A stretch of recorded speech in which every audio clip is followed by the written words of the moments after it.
Karena setiap orang dengan sengaja melakukan perbuatan melawan hukum, menggunakan kekerasan, ancaman kekerasan, dan menghalang-halangi seseorang yang akan melakukan haknya untuk memilih.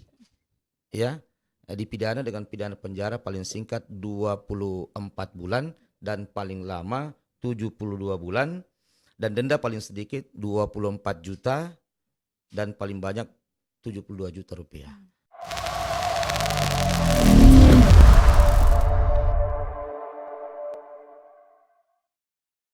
Baik, bismillahirrahmanirrahim. Assalamualaikum warahmatullahi wabarakatuh. Dan halo seluruh pemirsa setia Education Talk Universitas Bosowa dimanapun kalian berada.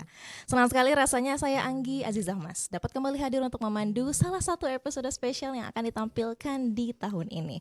Saya yakin seluruh pemirsa di luar sana sudah tahu bahwa tahun 2024 ini merupakan salah satu tahun penting bagi kita di negara Indonesia.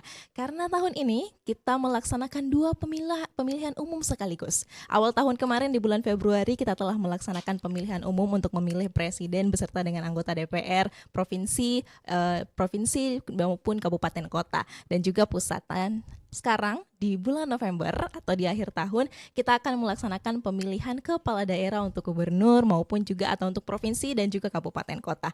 Makanya di tahun 2024 ini sering kita dengar dengan istilah tahun politik atau pesta demokrasi bagi rakyat Indonesia. Saya yakin juga teman-teman di luar sana kalau mahasiswa Universitas Bosowa tahun ini bisa jadi tahun pertama untuk memilih ataupun sudah tahun keduanya untuk memilih di pemilihan umum. Saya yakin teman-teman di luar sana juga sudah melakukan riset dengan baik untuk memilih siapa pemimpin terbaik yang ingin dia pilih dalam pemilihan umum maupun pilkada.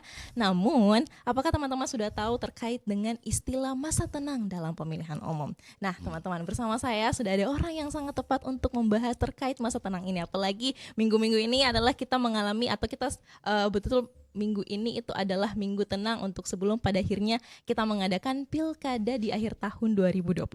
Yeah. Bersama saya sudah ada Kepala Seksi Penerangan Hukum Kejaksaan Tinggi Sulawesi Selatan, Bapak Sutarmi SH MH. Selamat datang Bapak. Selamat datang, selamat pagi bagi kita semua. Terima kasih Bapak atas kedatangannya. Terima kasih banyak sudah mau bergabung bersama untuk membahas terkait dengan masa tenang dalam pilkada kali ini. Nah, Bapak, untuk yang pertama, mungkin teman-teman di luar sana lebih familiarnya dengan istilah siapa untuk memilih siapakah pemimpinnya, tapi mungkin belum terlalu familiar dengan istilah masa tenang. Jadi mungkin dari Bapak boleh menjelaskan terkait dengan masa tenang itu sebenarnya apa dan mengapa sebenarnya masa tenang ini kalau dalam pemilu sebenarnya krusial. Iya, baik, masa tenang ya. Berbicara tentang masa tenang itu dalam aturan yang diatur dalam PKPU nomor 13 tahun 2024 ya. Jadi ada peraturan Komisi Pemilihan Umum nomor 13 tahun 2024. Di situ diatur tentang jadwal penyelenggara pemilihan umum tahun 2024, salah satunya adalah masa tenang ya. Masa tenang ini bertujuan untuk memberikan kesempatan kepada seluruh wajib pilih memikirkan dan mempertimbangkan ya pasangan calon mana tadi yang disampaikan, pasangan calon mana yang bisa memenuhi harapan publik ya. Jadi setelah hiruk pikuk pelaksanaan kampanye, dalam aturan ini ditentukan masa tenang. Masa tenang ini berlangsung setelah kampanye dan sebelum pencoblosan. Dalam hitungan jadwal ini insya Allah masa tenang ini jatuh pada tanggal 24 November sampai tanggal 26, 3 hari ya. 3 hari. Ya, insya Allah hari Ahad sampai hari Selasa nanti ya. Seperti itu. Jadi kalau kita hitung hari ini itu kurang lebih ada 6 hari lagi kita masuk masa pencoblosan. Jadi masa tenangnya jatuh pada hari Ahad nanti ya, hari Ahad sampai hari Selasa, itulah yang dikatakan dengan masa tenang. Kemudian selama masa tenang ini itu tidak diperbolehkan lagi ada semacam kegiatan-kegiatan yang mempengaruhi masyarakat, yang mempengaruhi pemilih, baik yang diunggah melalui media cetak, ya, media elektronik, media dalam jaring, media sosial dan lembaga penyiaran, itu semuanya dilarang menyiarkan berita, iklan, rekam jejak, ya, citra diri dari peserta pilkada dan atau bentuk lain yang dapat mempengaruhi kepentingan kampanye yang menguntungkan atau merugikan peserta pemilu. Jadi sudah tidak ada lagi kegiatan-kegiatan di situ. Ya. Kemudian banyak orang mengatakan dalam masa tenang ini itu dikatakan dengan masa-masa yang paling krusial. Ya. Mengapa dikatakan dengan masa-masa yang krusial atau masa-masa kritis? Karena di masa tenang ini kadang dimanfaatkan oleh oknum-oknum tertentu untuk melakukan kegiatan-kegiatan yang melawan hukum. Ya, nah, apalagi kalau sudah lihat hasil survei, ya lihat hasil survei beda-beda tipis nih, Betty, ya beda-beda tipis. Ya kadang mereka, bagaimana caranya mengangkat, mendongkrak, ya supaya pemilih itu memilih mereka. Akhirnya dapat dimanfaatkan oleh oknum-oknum tertentu untuk melakukan politik transaksional atau yang biasa kita sebut sekarang politik uang. Jadi ada istilah itu serangan pajar lah, serangan pagi lah, ya. Yang jelas sebelum mencoblos, itu masa tenang itu dimanfaatkan oleh oknum-oknum tertentu untuk melakukan perbuatan-perbuatan melawan hukum. Kegiatan-kegiatan yang mengintervensi, mempengaruhi, menekan, mengancam itu terjadi di masa tenang itu biasanya. Sehingga biasa dikatakan bahwa masa tenang ini sebenarnya masa-masa yang krusial. Seharusnya kita tenang, tapi ternyata di situ banyak riak-riak yang mempengaruhi, mengancam, mengintimidasi, menakut-nakuti, bahkan mempengaruhi dengan politik transaksional. Mungkin seperti itu. Padahal sebenarnya fungsi dari masa tenang ini memberikan waktu ya Pak bagi wajib pilih untuk mempertimbangkan kembali pilihannya, karena ya sudah dari beberapa bulan belakangan ini full dengan kegiatan kampanye, kegiatan citra diri dari masing-masing pasangan calon pilkada, baik itu gubernur di provinsi maupun wali kota di kota dan juga bupati di kabupaten. Tapi sebenarnya kalau sudah masuk masa tenang semua itu sudah tidak boleh lagi dilakukan. Harusnya dihentikan. Nah, makanya disebut makanya masa tenang ini krusial bagi wajib pilih, krusial juga bagi setiap pasangan calon untuk dipatuhi aturannya. Nah, Pak, banyak aturan yang ada dalam masa tenang. Kalau dari Bapak Sutarmi sendiri melihat jenis-jenis pelanggaran apa yang sering dilanggar dalam masa tenang atau masa krusial-krusial dalam masa tenang ini? Oke. Seperti tadi yang saya gambarkan ya, di dalam masa tenang ini yang tidak tenang itu ada beberapa unsur, ya. Yang tidak tenang itu baik dari peserta pilkadanya itu, ya peserta pilkada ini pasangan calon, ya. Kemudian tim sukses, dan yang lebih tidak tenang lagi ini masyarakat, ya. Kenapa? Karena mungkin ada kebiasaan, apalagi kemarin pemilu legislatif yang melibatkan banyak pasangan calon, yang tentunya sangat susah untuk diawasi. Nah ini ada tinggal beberapa pasangan calon saja kan yang ikut dalam kontestasi pilkada. Nah tentunya masyarakat ini yang sudah biasa menerima yang namanya politik transaksional, itu biasa, adakah kan gitu, ya. Jadi yang paling sering terjadi di masa-masa tenang itu politik transaksional, itu tadi yang saya katakan adalah politik uang. Ingat bahwa menjanjikan atau memberikan uang atau materi dalam bentuk apapun untuk mempengaruhi atau memberikan janji-janji yang sifatnya dapat mempengaruhi penyelenggara pemilihan dan atau pemilih, itu merupakan pelanggaran. Ya, ini yang perlu kita sosialisasikan, ini yang perlu kita sadarkan bahwa jangan kita menjual hak politik kita dengan sesuatu yang seperti itu, yang menodai ya pelaksanaan pesta demokrasi. Itu yang pertama. Kemudian yang kedua, yang biasa terjadi adalah mempengaruhi pemilih untuk tidak menggunakan hak pilih. Ya. Dengan alasan bahwa calon yang kita mau pilih ini semuanya tidak baik. Rekam jejaknya kurang baik. Si A ya karena persoalan SARA, si B karena persoalan terkait masalah korupsi dan sebagainya. Kan itu biasa terjadi. Jadi kita memberikan sesuatu yang mempengaruhi, padahal kewajiban kita adalah bagaimana menjadi warga negara yang baik. Kita punya hak untuk memilih dan dipilih, maka pergunakanlah hak dasar kita ini untuk memilih pemimpin yang terbaik yang bisa mengarahkan daerah kita menjadi lebih baik ke depan. Kemudian yang kedua, menggunakan hak pilih dengan cara tertentu sehingga mengakibatkan suara tidak sah. Ya, karena tidak ada yang kita anggap baik, ya sudahlah coblos saja semua. Nah, itu juga tidak boleh kita lakukan, ya, melanggar aturan semua ini, ya, melawan hukum semua. Jadi kita tidak boleh memberikan edukasi yang buruk kepada pemilih, ya. Sampaikan mereka pelajari visi misinya. Apa program kerjanya yang kira-kira bisa menyentuh keterwakilan kita. Ya. Kemudian yang keempat yaitu mempengaruhi untuk memilih calon tertentu atau tidak memilih calon tertentu. Nah ini biasa terjadi nih ya. Jadi kita biasa mengangkat rekam jejak, ya istilahnya black campaign, Iya, ya betul. rekam jejak dari pasangan calon. Dia ini ada terafiliasi dengan persoalan SARA kah, persoalan sosial budaya kah, persoalan ekonomi kah, korupsi kah dan sebagainya.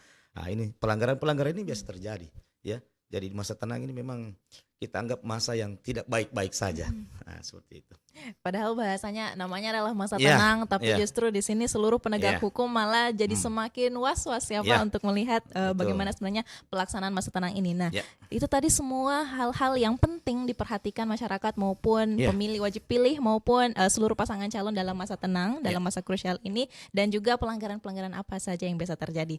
Nah, kalau dari Kejaksaan Tinggi sendiri Pak, khususnya di Sulawesi Selatan, secara detail atau secara khusus peran-peran apa yang sudah dilakukan ataupun yang sering dilakukan dalam setiap pemilu dalam masa tenang ini? Baik, ada beberapa hal langkah-langkah yang kita lakukan, baik sebelum masuk tahapan pelaksanaan pemilu kada maupun pada masa-masa tenang ini. Di Kejaksaan ada yang namanya posko pemilu. Jadi perintah Jaksa Agung yang disampaikan kepada seluruh jajaran kejaksaan yang ada di seluruh Indonesia, Kejaksaan Tinggi, Kejaksaan Negeri maupun cabang Kejaksaan Negeri, yaitu mengoptimalkan posko pemilu kada. Ya, jadi di Indonesia ini ada sekitar 534 posko pemilu atau posko masyarakat. Ya, di Indonesia ada sekitar 534. Khusus di Sulawesi Selatan, pimpinan telah membentuk sekitar 32 posko pilkada. Ya, ada 32 posko pilkada. 23 posko di kabupaten kota dan 9 posko di cabang. Jadi ada beberapa daerah yang luas, nah itu ada cabangnya. Contoh misalnya Kabupaten Bone. Kabupaten Bone ini sangat luas. Ya, kurang lebih ada 30 kecamatan, lebih dari 300 desa. Jadi kalau cuma satu posko itu kewalahan. Nah, akhirnya di sana ada tambahan sekitar 6 cabang. Nah, di situ ya. Ada 3 cabang di Bone itu. Jadi Bone ada 4, 1 posko induk, 3 posko cabang. Di Palopo itu luas juga kan? Luas juga. Nah, di sana diperbantukan 1 cabang. Kemudian di Makassar ini ya kita juga ada 1 cabang ya, di pelabuhan itu 1 cabang. Jadi bukan cuma Kejari Makassar tapi ada cabangnya di Goa juga ada 1 cabang di Malino. Ya, Goa juga termasuk daerah yang luas. Luas dan banyak penduduknya. Nah, seperti itu. Jadi ada posko pemilu. Jadi pimpinan mengatakan optimalisasi pelaksanaan posko pilkada. Nah, di posko pilkada ini yang dibentuk tujuannya adalah untuk melaksanakan monitoring. Ya, jadi pimpinan akan senantiasa melakukan monitoring terkait adanya potensi ancaman, gangguan, hambatan dan tantangan. Istilah kita AGHT. Ya, ini dalam kacamata intelijen dikatakan AGHT, ancaman, gangguan, hambatan, tantangan. Tujuannya apa? Untuk melakukan deteksi dini terhadap gangguan-gangguan AGHT tersebut. Ya, contoh misalnya ada semacam gerakan intervensi kepala desa kepada masyarakat untuk memilih calon tertentu. Nah, ini ketika kita tahu segera dilaporkan ke posko pilkada yang ada di setiap kantor kejaksaan negeri dan cabang supaya dilakukan antisipasi. Menegur, jangan lakukan itu. Kan ini belum mencoblos ini. Tapi bagaimana caranya intervensi itu tidak berlanjut? Ya kita tegur, panggil Pak Desanya. Pak Desa, ada laporan seperti ini. Jangan dilakukan. Kenapa? Kalau itu dilakukan kita bisa tindak langsung. Kita bisa laporkan ke sentra Gakumdu. Kan seperti itu. Kemudian banyak hal yang bisa kita pantau melalui posko pilkada. Ya, posko pilkada menjelang masa tenang. Yang perlu kita pastikan adalah masalah kesiapan logistik. Ya, ini ada beberapa daerah ini yang logistiknya ini belum sampai. Padahal sudah ya ini waktunya. 6 hari lagi. 6 hari lagi ya. Ada beberapa kotak suara, surat suara, alat untuk tinta dan sebagainya. Ini kan harus kita pastikan bahwa ini sudah sampai di daerah yang akan melakukan pesta demokrasi ini. Tetapi ada beberapa daerah yang kita anggap rawan untuk sampai yang namanya logistik tersebut. Makanya ini kita harus pantau juga melalui posko pilkada. Ini juga ancaman, ini juga gangguan ya. Jangan sampai di tanggal 27 November ini ada daerah yang belum mencoblos. Ini kan ancaman, ini gangguan kita. Padahal tanggal 27 ini orang sudah harus mencoblos. Ya, jangan sampai ada susulan. Nah, tentu kalau ada susulan akan menciptakan potensi-potensi yang kita bisa ramalkan bisa menjadi persoalan di kemudian hari. Ya, karena kita sudah sepakat berdasarkan aturan undang-undang tanggal 27 pencoblosan. Nah, kalau tidak coblos tanggal 27, ya tentunya ada dampak hukumnya dong. Nah, seperti itu. Karena itu undang-undang, ya. Nah, kemudian ada potensi ketidaknetralan aparatur negara. Ya, di masa-masa itu ya mungkin saja ada pengaruh-pengaruh dari ASN kan. Ada atasan, ada perintah ke bawah, kemudian dari bawah ya melakukan lagi ya semacam ajakan-ajakan kepada masyarakat. Kemudian pasti ada money politik. Ya, di situ bisa di posko pilkada itu bisa kita laporkan. Ya, bisa dilaporkan. Mungkin seperti itu barangkali. Jadi langkah-langkah optimalnya itu, langkah-langkah yang dilakukan kejaksaan itu termasuk adalah mengoptimalkan posko pilkada. Di posko pilkada ini juga ada namanya sentra gakumdu. Ya, jadi kita bisa koordinasi melalui sentra gakumdu. Baik, jadi itu tadi ya Pak, semua hal yang dilakukan oleh Kejati dalam hal ini kalau secara khusus di Kejaksaan Tinggi Sulawesi Selatan dalam kegiatan pilkada kita akhir tahun ini. Nah juga tadi juga sudah dijelaskan sedikit terkait bagaimana kerjasamanya pilkada, kerjasamanya dari Kejati dengan pihak-pihak yang lain agar memastikan pilkada ini dapat berjalan dengan baik pada tanggal 27 November nanti. Nah Pak tadi juga sudah sedikit diceritakan terkait dengan salah satu cerita terkait ada pelanggaran ataupun sanksi. Itu kan tadi salah satu terkait dengan kepala desa. Nah boleh tolong Pak diceritakan satu kasus yang mungkin pernah Bapak dapatkan, satu pelanggaran terkait dengan pelanggaran baik itu pemilu maupun pilkada yang pernah diatasi oleh Kejati dan bagaimana sanksi yang diberikan oleh Kejati terhadap pelanggar tersebut. Ya, terkait sanksi ya. Ini kalau case yang kemarin ini ada kasus di Toraja ini, Kepala Lembang istilahnya. Itu ada pelanggaran yang dilakukan oleh kepala desa yang saat ini sementara diproses dalam sentra gakumdu. Ya. Jadi perlu kami sampaikan kepada masyarakat bahwa terkait dengan sanksi yang diatur di dalam undang-undang, khususnya dalam Undang-Undang Nomor 10 Tahun 2016 tentang perubahan kedua atas Undang-Undang Nomor 1 Tahun 2015 tentang penetapan peraturan pemerintah pengganti Undang-Undang Nomor 1 Tahun 2014 tentang pemilihan gubernur, bupati dan wali kota menjadi undang-undang, itu bisa kita lihat di antaranya dalam pasal 182 huruf A, ya, di mana setiap orang dengan sengaja melakukan perbuatan melawan hukum, menggunakan kekerasan, ancaman kekerasan, dan menghalang-halangi seseorang yang akan melakukan haknya untuk memilih, ya, dipidana dengan pidana penjara paling singkat 24 bulan dan paling lama 72 bulan, dan denda paling sedikit 24 juta dan paling banyak 72 juta rupiah. Jadi di sini ada dua sanksi, ya. Yang pertama adalah sanksi penjara dan yang kedua adalah denda. Kenapa denda? Karena negara sudah melarang. Ya, betul. Negara sudah melarang, jangan ya melakukan kekerasan, jangan melakukan ancaman, jangan menghalang-halangi setiap warga masyarakat untuk memilih karena mungkin beda pilihan ya. Jadi dia halangi kan. Iya. Ketika itu dilakukan maka ada dua sanksinya tadi. Ya, sanksi penjara dan sanksi denda.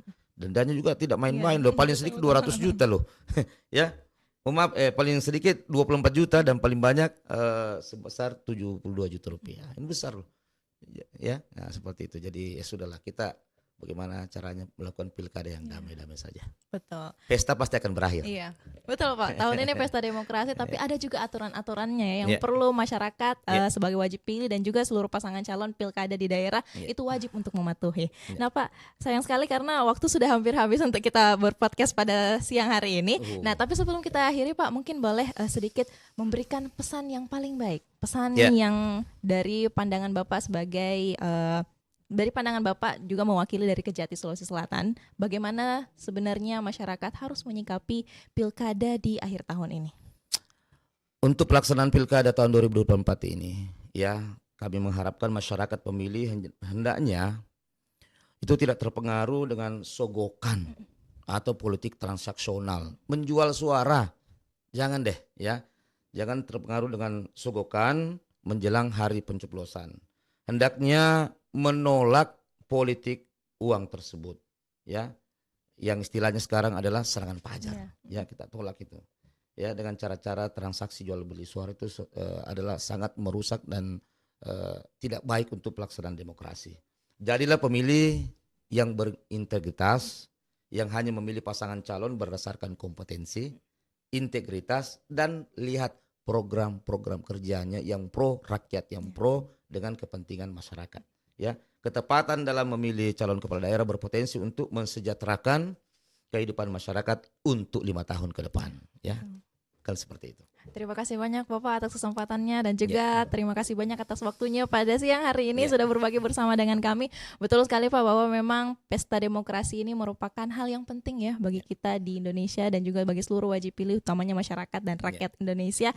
Ada yang bilang ya Pak bahwa pemimpin itu sebenarnya mencerminkan rakyatnya. Nah, jadi betul bahwa 5 tahun pilihan kita pada hari ini di Pilkada nanti 27 November mencerminkan siapa yang akan memimpin kita 5 tahun ke depan dan mencerminkan rakyatnya juga. Jadi rakyatnya yang sebenarnya harus step up lagi, harus belajar lagi untuk menjadi pemilih yang lebih cerdas dan berintegritas seperti yang dikatakan Pak Sutarmi tadi. Terima kasih banyak Bapak atas waktunya. Semoga dengan podcast kali ini memberikan banyak edukasi bagi masyarakat terkait bagaimana untuk menjadi pemilih yang lebih pintar dan berintegritas nanti pada tanggal 27 November dan semoga pasangan yang terbaik lah yang akan merepresentasikan Sulawesi Selatan secara khususnya juga Kota Makassar ke depannya dan juga di wilayah-wilayah lain 5 tahun ke depan. Kita harapkan yang terpilih adalah yang terbaik dan membawa hal-hal baik bagi rakyat dan juga masyarakat. Terima kasih banyak Bapak atas waktunya. Terima kasih banyak teman-teman sudah menonton. Mungkin kalau ada saran terkait dengan tema apa lagi yang bagus kita angkat di podcast berikutnya, boleh dong saran dan komennya. Boleh dong berikan sarannya di kolom komentar yang ada di bawah. Terima kasih banyak sudah menonton. Billahi taufiq wal hidayah. Assalamualaikum warahmatullahi wabarakatuh. Waalaikumsalam.